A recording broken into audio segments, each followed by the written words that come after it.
The Cursed Childhood of Hakuji. In the world of Kimetsu no Yaiba, every demon has a story of their own, but few carry a raw and painful human tragedy like Akaza.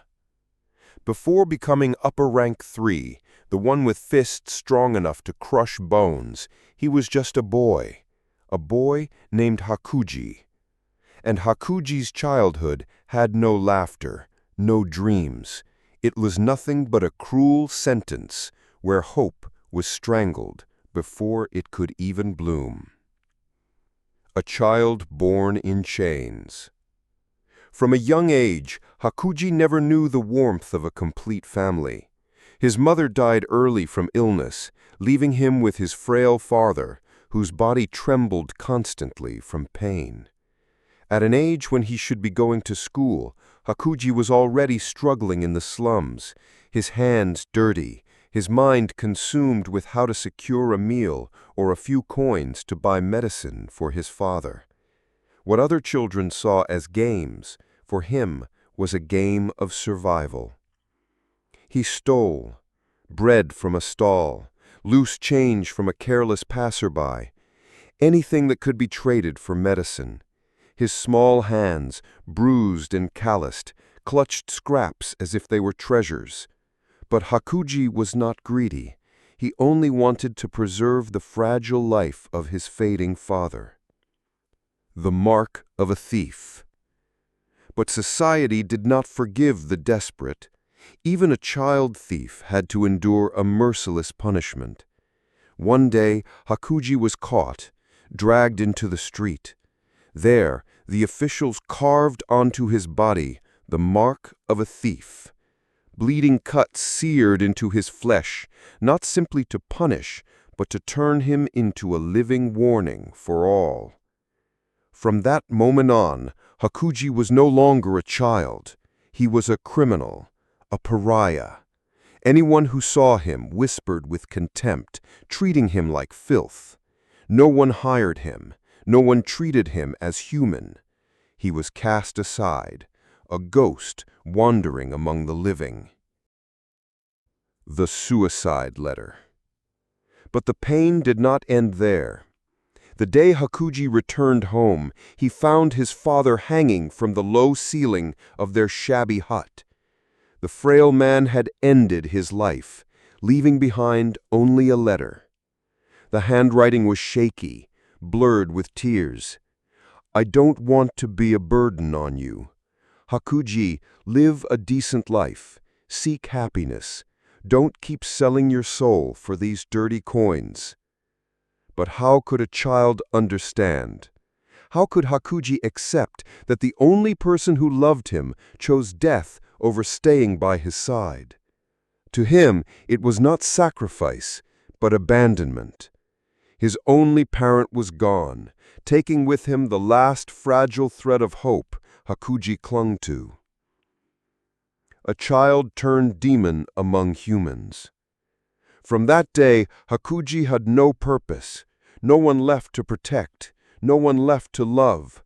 Only a gaping void remained in his heart. He began fighting, brawls with thugs, blows so brutal that made others shudder.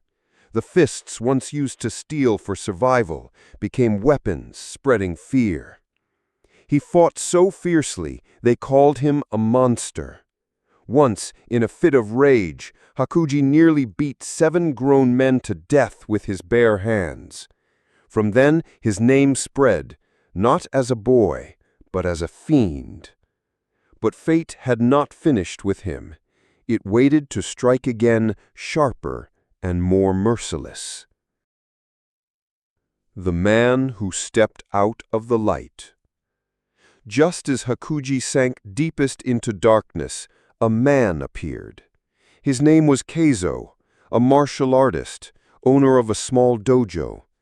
Unlike society's hateful stares, Keizo looked at him differently, not with ridicule, not with scorn, but with understanding. He did not condemn him with harsh words. He used his hands, his martial skill. A short duel, and Hakuji was defeated easily. Yet instead of humiliation or death, Keizo offered his hand, a hand without judgment, a hand of salvation. And beside Keizo stood his daughter Koyuki, frail, sickly, but with a pure smile. She looked at Hakuji not as a criminal, but as a person. That gaze made Hakuji's heart tremble for the first time in years. Something buried under rage suddenly stirred. Hope. A fragile dawn. Under Keizo's roof, caring for Koyuki, Hakuji discovered another world. Martial arts taught him discipline. Koyuki taught him gentleness. For the first time, Hakuji knew what it felt like to be loved. Simple meals, training sessions under the setting sun, Koyuki's soft smile, all became rays of light pulling him from the dark. Deep inside, Hakuji began to dream, a dream of family, happiness, a future he had never dared to imagine. Yet his heart lingered fear. For happiness, to one cursed by fate, was always as fragile as smoke, and fate was still waiting to take everything away. A fragile light, love with Koyuki. In the suffocating darkness of Hakuji's life, when every door seemed closed, fate opened a small crack of light, fragile but radiant.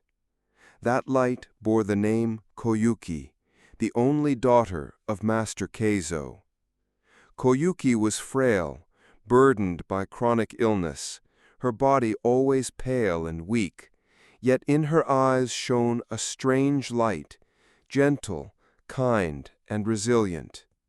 Her smile, though weary, was enough to drive away some of the dark shadows gnawing at Hakuji's heart. A new family. Under the humble roof of the dojo, Hakuji was for the first time called by name as a human being.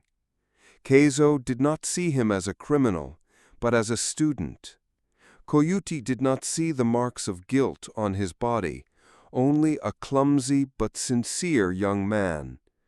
Day by day, Hakuji trained, while also caring for Koyuki. The experience of tending to his sick father made him adept at brewing medicine, feeding porridge, and applying warm towels. But what unsettled him most was not the work. It was her gaze, her grateful smile. Something unfamiliar began to root his heart, a feeling he had never known before. Gradually, three strangers, Keizo, Koyuki, and Hakuji, bonded like a family. They ate together, lived together, shared joys and sorrows. For Hakuji, it was the most peaceful time of his life. A smile that changed fate. Because of her illness, Koyuki often missed the joyful events of the village. One night, while fireworks exploded brilliantly outside, she lay inside, teary-eyed, gazing at the sky through a small window. Hakuji, not knowing how to comfort her, blurted out, "Don't worry, next year there will still be fireworks. I'll take you to see them." A casual remark, yet to Koyuki it was a promise. Her eyes lit up, her lips curved into a smile, and Hakuji realized for the first time his presence alone could bring happiness to someone. In that moment, the stone around his heart cracked. Inside, a warm current began to flow. The dojo revived. With Hakuji's help, Keizo's dojo flourished again. New students came in greater numbers. Laughter echoed across the training grounds, mingling with the sound of wind through the trees. Koyuki also grew stronger. From a girl confined to bed, she began to walk, then slowly help with small chores. Her body was still weak, but her spirit shone brighter than ever. Those days felt like a beautiful dream, a dream Hakuji had never dared imagine. Having a father figure, someone to love, a home. Though simple, it was more precious than anything he had ever known. The fateful promise. One day, Keizo made a surprising decision. He told Hakuji, "I want to entrust this dojo to you, and I want to give Koyuki's hand to you." For a moment, Hakuji was stunned. The words sounded like a wild dream. A man marked as a criminal, once shunned by society, now promised love, marriage with the girl he adored, and the duty of carrying on a family legacy. His heart trembled, but not with rage, this time with joy. He knelt before Keizo and vowed, "I swear I will protect Koyuki and this dojo for life, even at the cost of my own life." Love in bloom. From that day, Hakuji and Koyuki's feelings grew more visible.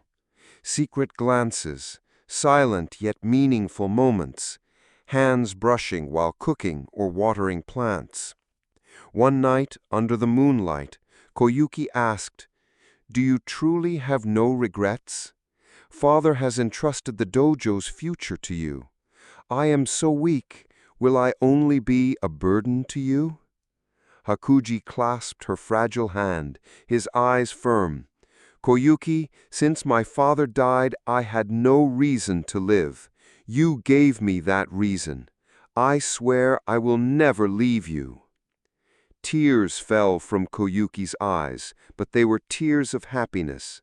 For the first time, she believed the future could shine with color. Fate lurking. But happiness for Hakuji was always as fragile as mist. Keizo's old enemies, those envious of him for refusing to hand over the dojo, still harbored hatred. They lurked, waiting for their chance. Hakuji knew it well. He understood that life had never been merciful to him. Yet with the vow engraved in his heart, he believed he could protect Koyuki and Master Keizo. What he did not know was that just as love had begun to bloom, fate had already raised its scythe. Tragedy was but a breath away. Dawn before the storm. The wedding day drew near. The dojo rang with laughter. Students gathered joyfully, and Koyuki smiled brighter than ever. One morning, Hakuji took Koyuki for a walk around the village. A gentle breeze lifted her thin hair, her eyes sparkling like stars. "Promise me, no matter what happens, we will always be together," Koyuki whispered. "I swear," his heart echoing with the strongest vow of his life. It was the sweetest moment of Hakuji's existence, but it was also the very moment fate smiled its cruelest smile. Tragedy.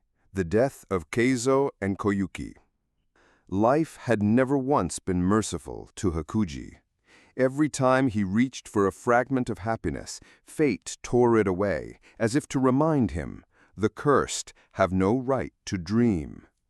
Hakuji had sworn to protect Keizo and Koyuki until his last breath. But just when he believed he finally had everything, a home, a dojo, a betrothal, tragedy struck. Darkness before the wedding. News spread quickly that Keizo intended to pass down the dojo to Hakuji and marry Koyuki to him. For those who had long harbored envy, it was like a thorn in their eyes. The head of a local swordsmanship dojo, who had long coveted Keizo's reputation, nurtured deep resentment toward Hakuji.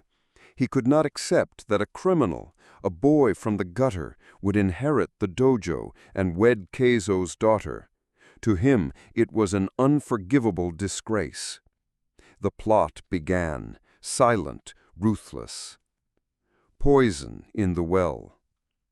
One day, Hakuji went to visit his father's grave, carrying joy in his heart, eager to tell him that he had found a new family, a new life.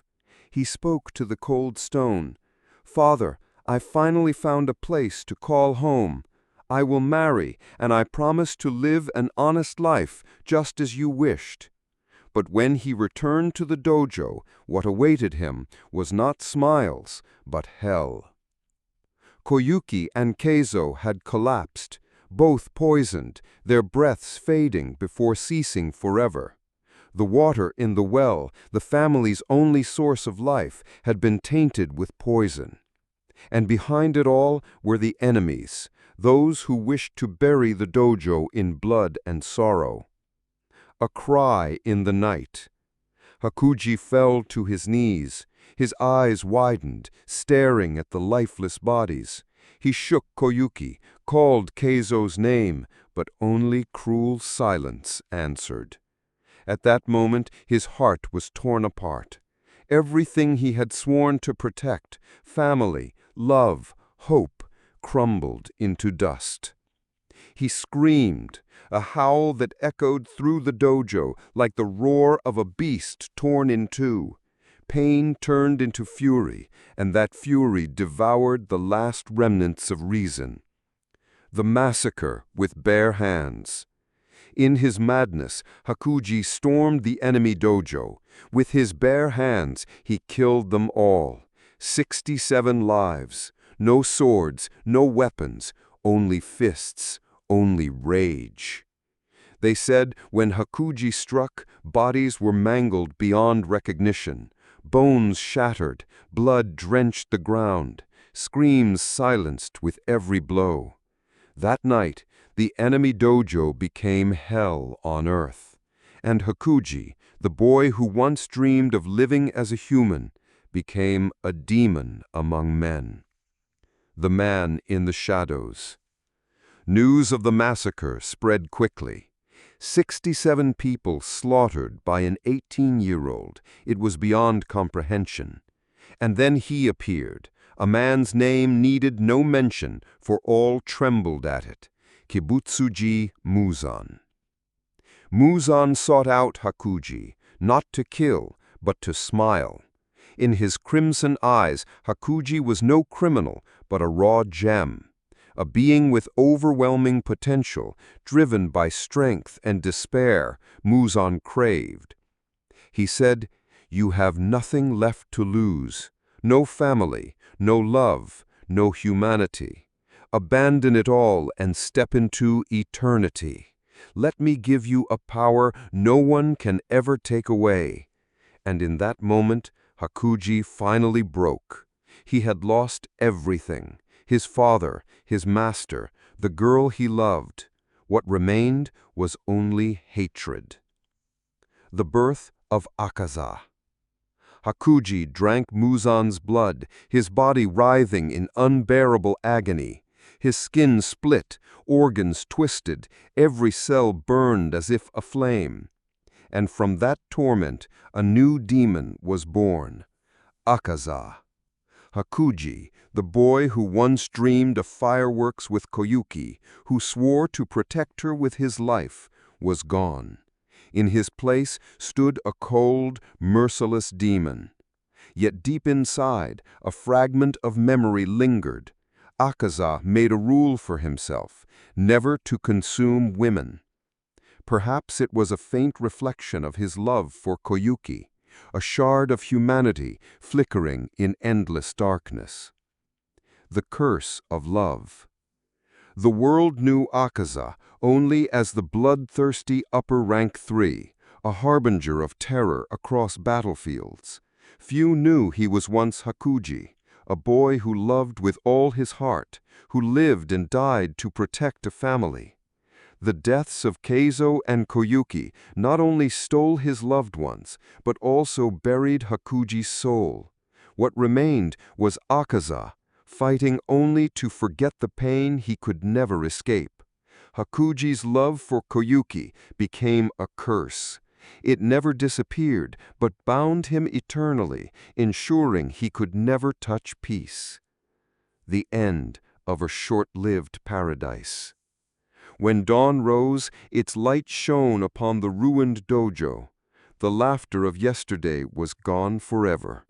Hakuji, the child who once dreamed of living as a human, was crushed by fate one final time.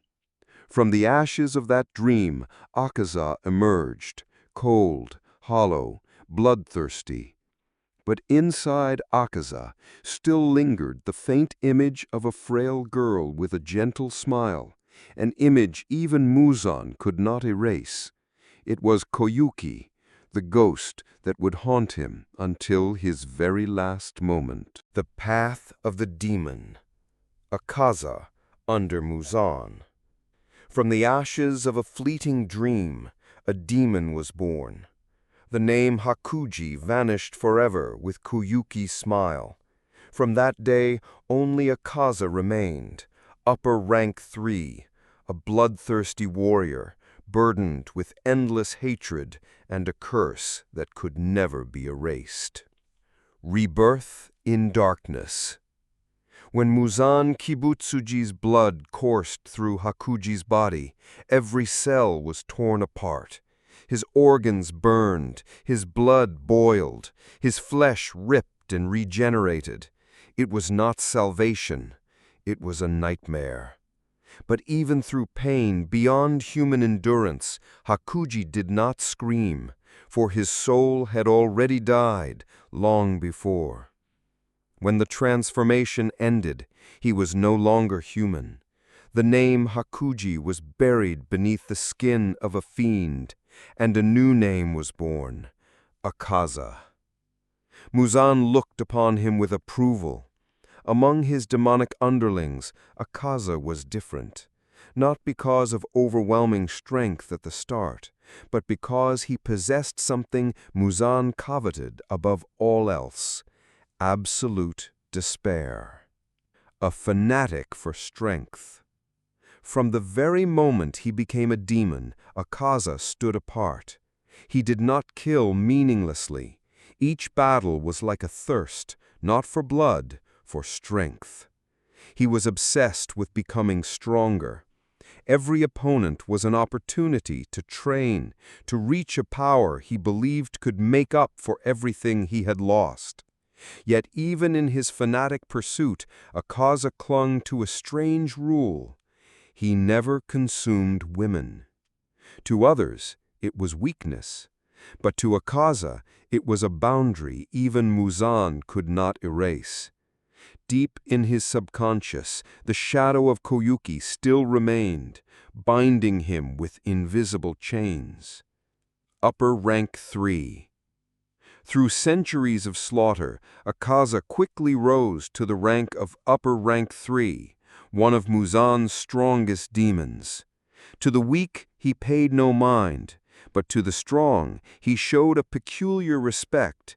He asked their names, engraved them in memory, and fought with fierce exhilaration. For Akaza, crossing blades with the strong was the only joy left. To him, the weak and cowardly deserved only swift death, but those who were brave, resolute, willing to face him, those were worthy opponents. A twisted philosophy, born of the dojo he once cherished, and the hatred etched into his blood. Bloody battles. Across centuries, Akaza cut down countless Hashira of the Demon Slayer Corps. He treated each victory as a milestone in his evolution. Once he faced a former water Hashira, a man who had perfected the water-breathing style. The battle raged under the moonlight, and when Akaza struck him down, he carved the name into his memory as an act of respect. To Akaza, strength deserved to be remembered, even if its owner perished. But such respect did not soften his hand. Akaza killed without hesitation. He saw death as a way to immortalize the strength and techniques of his foes. A warped philosophy. So long as he lived to remember, greatness could not be erased. An invitation from the shadows. What made Akaza different was that he did not always kill outright. In battles with Hashira, he often extended an invitation. Abandon your mortal body, become a demon, and I will make you stronger. Together we can fight forever. To Akaza, turning the strong into demons was the only way to preserve them, to prevent their talents from being wasted in death. But the answer was always the same: rejection. Rengoku, the flame Hashira, answered him with blazing eyes. To become a demon for endless life? No, I would rather die with my humanity than live eternally in darkness. Those words enraged Akaza, not because of rejection, but because he could not understand. Why choose death when eternal strength and life were within reach? To Akaza, it was madness, but to men like Rengoku, it was identity. And that was something Akaza had long lost. The ghost of Koyuki. Even after centuries steeped in blood and hatred, Akaza could not escape one ghost: Koyuki. In rare dreams her image returned, her fragile smile, her gentle voice. Each time he awoke, his heart throbbed with pain, as if an old wound had been torn open again. Instead of accepting it, he fought harder, drowning himself in battle, as though strength could hide the truth. He had never forgotten her. Even his rule of never consuming women, what seemed like a mere habit, was the clearest proof that Koyuki never left his heart. Akaza would never admit it, but that love, though buried with Koyuki, remained a chain binding him forever to the past. A twisted philosophy of strength. Akaza believed the world was a battlefield where only the strong deserved to live. This belief came not only from Muzan, but from his tragedies. As Hakuji, he had watched his father die in despair, his master and beloved poisoned, and himself powerless. From then, he etched one truth into his heart: weakness meant death. He chose absolute strength. He believed that with it he would never again lose those he loved. But cruelly, that belief led him down a path of blood, betraying everything Koyuki and Keizo had once given him. Muzan's loyal demon. Muzan understood this mindset well. That is why he always favored Akaza. Among the 12 Kizuki, not all were respected, but Akaza was different. He was loyal, bloodthirsty, and above all, he never stopped craving strength. Muzan entrusted him with vital missions: hunting enemies, seeking the blue spider lily, killing Hashira. And Akaza always carried them out, for each battle was another chance to grow stronger. Yet, in the end, Akaza was only an empty shell. He lived to fight, fought to forget, but the more he killed, the wider the wound in his heart grew. He never truly escaped the name Hakuji. He merely buried it under blood and ashes. And one day, when forced to face the truth, the memory of Koyuki, he would understand that all strength, all victories, were meaningless. Memories of love, Akaza's battle and awakening. For centuries as a demon, Akaza never knew peace. Each night was filled with blood, screams, and endless battles. To him, fighting was the only reason to exist. Yet deep inside, amidst all the darkness, one memory never faded: Koyuki. Her image flickered faintly, like a dying flame, but it was the only fire that kept the shattered pieces of his soul faintly warm. Encounter with Rengoku, the eternal flame. One of the most fateful battles of Akaza's life was his clash with Kyojuro Rengoku, the flame Hashira. On the Mugen train, Akaza appeared like a nightmare. He did not see Rengoku merely as an enemy, but as a candidate, a powerful soul he longed to pull into the darkness. "Become a demon, Rengoku. You'll gain eternal strength. We will fight forever, and no one will ever defeat you."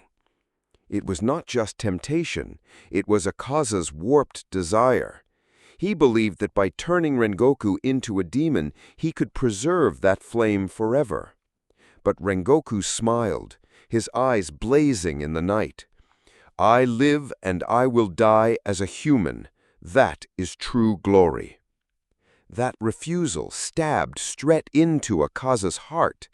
He could not understand, could not accept. Why would someone strong choose death over eternal power? The battle erupted, ferocious, blazing. In the end, Akaza claimed victory, yet it was no glorious triumph, for in the moment Rengoku fell, he still gazed at Akaza with unwavering eyes, the kind of eyes Akaza had lost long ago. A stranger to humanity. After the fight with Rengoku, Akaza sank into turmoil. He had slain countless people, crushed Hashira after Hashira, yet he still could not comprehend why they chose humanity over strength. Rengoku's words echoed in his mind. That question gnawed at him like a dull blade, never killing, but always wounding. Akaza would not admit it, but deep within, Koyuki's face resurfaced. She had lived a short, fragile life, yet never complained. She smiled until her final breath. Was that what Rengoku meant? That a human's worth was not in strength, but in living fully within their fleeting moments? The battle with Tanjiro and Gyu. Akaza's true awakening came in the battle against Tanjiro Kamado and Gyu Tomioka. This time, he was not only facing swords, but also his own memories. When the Nichiren blades cut into his body, when blood drenched the ground, Akaza began to see Koyuki, not in a dream, but real, vivid, and painfully clear. She stood there, smiling gently, calling him by a name long forgotten, Hakuji. In that instant, Akaza's world collapsed. The flood of memories. Visions long buried surged back like a torrent. His father, the frail man who hung himself and left a trembling note. Master Keizo, the man who reached out to save a sinner. Koyuki, the fragile girl who always smiled, who believed in a future. And finally, the promise he never fulfilled. No matter what happens, I will always stay by your side. Hakuji had sworn it, yet he abandoned everything, leaving Koyuki to die alone in despair. In the moment of truth, Akaza realized that the enemy he hated all along was not society, not fate, but himself. The first surrender. As Tanjiro and Gyu pressed their attack, Akaza's body began to crumble, but instead of resisting, he let go. Not out of weakness, but because for the first time in centuries he felt at peace. Through eyes blurred with blood, he saw Koyuki, reaching out to him. It was no illusion, but liberation. Akaza smiled, not the smile of a demon, but the boy Hakuji once was, and in his final moment he whispered words of gratitude. "Thank you for waiting for me." Then he vanished into nothingness. An immortal love. Akaza died, but not the death of a demon. It was the return of an exiled soul. In his final breath, he reunited with Koyuki in memory, reliving the fleeting happiness fate had once stolen. And in that moment came the answer to centuries of pain. Strength was never the solution. Only love could save him. Akaza's story, from beginning to end, was a tragedy. But his death was not merely an end, it was release. Hakuji returned, not as a demon, but as a boy who once loved, once promised, and in the end, kept his vow. Consequences: the death and legacy of Akaza. Akaza's death was unlike any other demon's. Most perished in resentment, in madness, in fear, but Akaza was different. In his final moment, he smiled, a sad, peaceful smile, as though after centuries of being lost, he had finally found a way home. The battle ends. As Akaza's body dissolved under the sunlight, Tanjiro and Jiu did not just witness an enemy fall. They witnessed the collapse of a soul. Tanjiro, with his ever-compassionate heart, recognized the truth. Akaza was not only a cruel demon, he had once been Hakuji, a man who loved, who lived for family, who once dreamed of a small home. Everything he had done, every hunger for strength, stemmed from despair over losing the ones he cherished most. It was no excuse, but it was the truth. The legacy of a promise. In his final moments, memories of Koyuki and Keizo returned like cleansing rain, and for the first time in centuries, Akaza admitted he had betrayed his promise. He had sworn to protect them, but he was not there when they needed him. He had sworn to live an honest life, but he allowed hatred to consume him. Death, for Akaza, was not just an end, it was atonement. By letting go of the fight, he acknowledged defeat, not to Tanjiro or Jiu, but to himself. In that moment, Hakuji, the boy from long ago, lived again. The echo of Koyuki. It is said that just before Akaza's soul vanished, he saw Koyuki. She did not blame, did not hate, she only smiled and reached out her hand. At that instant, Akaza wept like a child. After all the years of bloodshed and slaughter, just one smile from Koyuki was enough to wash it all away. Death no longer frightened him, because in death he was reunited with the one he loved most. Impact on the Demon Slayer Corps. Akaza's death was a great victory for the Demon Slayer Corps. With an upper rank defeated, Muzan's power wavered. But for those who witnessed it, especially Tanjiro, it was more than triumph. It was a painful reminder. The enemies they fought were not always just demons. Behind every demon was a story, a person, a tragedy. Had fate been different, Akaza might not have become an enemy at all. He could have been a teacher, a husband, a father. A philosophy of strength and loss. Akaza lived his entire life chasing strength. He believed absolute power would save everything. But in the end, when faced with truth, he realized strength could save no one. He grew stronger than all, yet still lost Koyuki. He became upper rank 3, yet was haunted endlessly by his past. Strength only left him more isolated, more distant from his humanity. And in death, he finally understood the most precious thing was not power, but love and the fragile, fleeting moments shared with loved ones.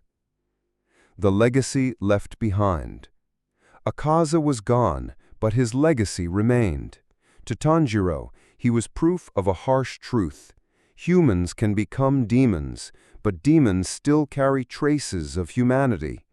That legacy was a lesson that hatred only breeds more hatred, and weakness is not contemptible, for sometimes weakness is what allows people to love one another. To the audience, Akaza was not only a villain, he was a mirror of tragedy, showing what anyone could become if despair devoured them. The image of Hakuji. As the ashes drifted away, for a brief moment, people did not see the bloodthirsty upper rank 3. They saw a young man with black hair, innocent eyes, Hakuji. That image was his true legacy, for no matter how many sins Akaza committed, in the end, he found the self he had lost. And in that return, he was forgiven, not by the world, but by the people who mattered most to him. A death not in vain. Some die in hatred, leaving only darkness for humanity, but Akaza did not. His death proved that even in the deepest abyss of despair, there is still a way out. If a demon like Akaza could reclaim his humanity, then anyone could choose the light. That was the true meaning of his death. Not meaningless, not wasted, but a late redemption, enough to break the curse, named Akaza. The ghost of Akaza in Kimetsu's history. Akaza's story ended when his body dissolved under the sunlight. But what remained was not only ashes.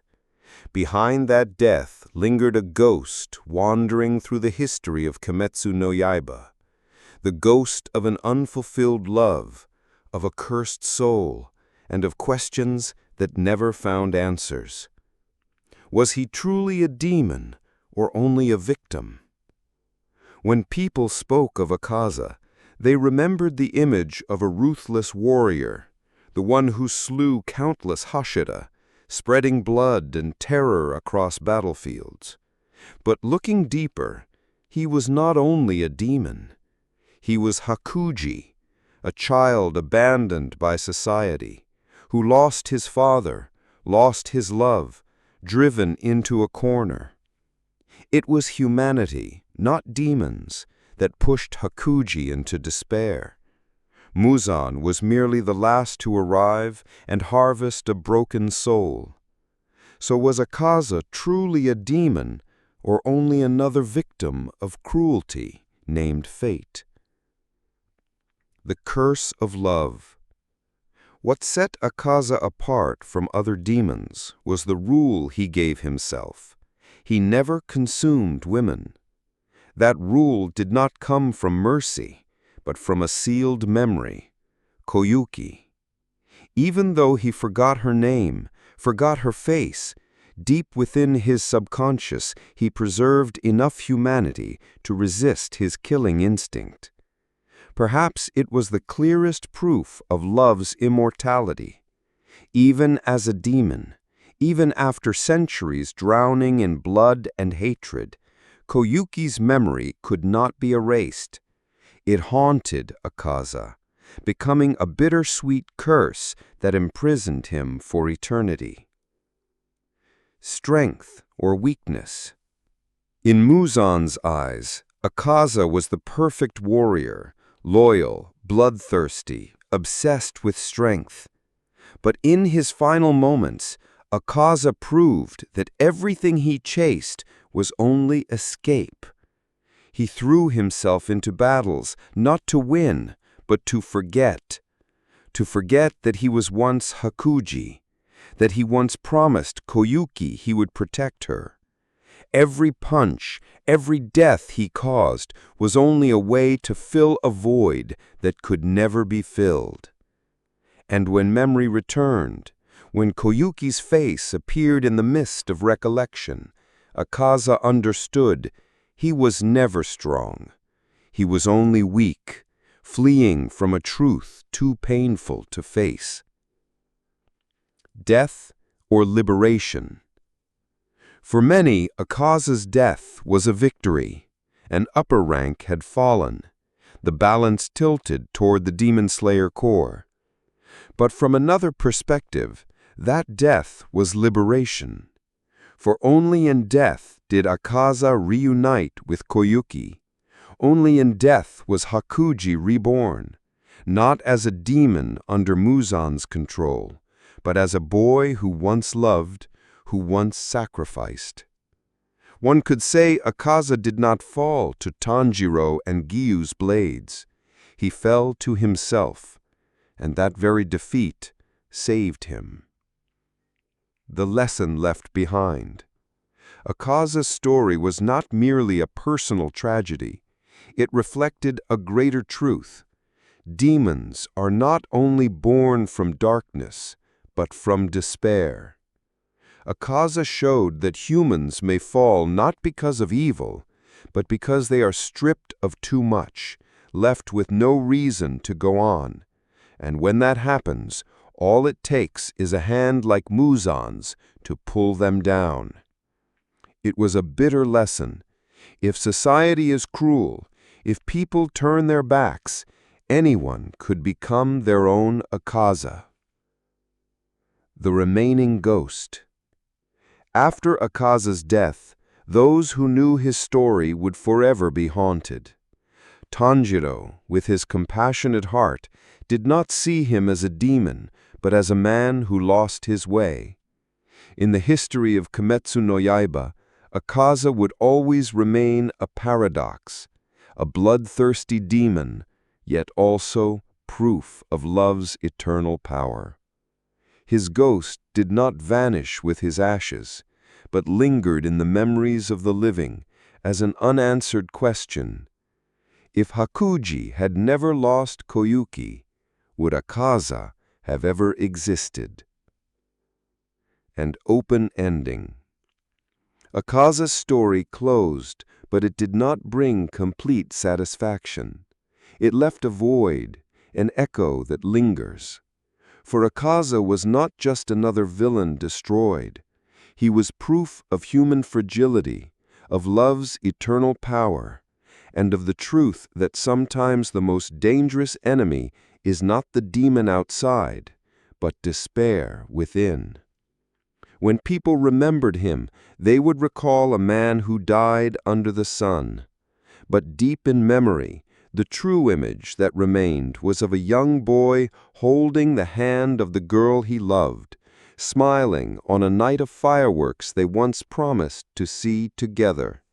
And that was Akaza's true ending, not in blood, but in immortal love.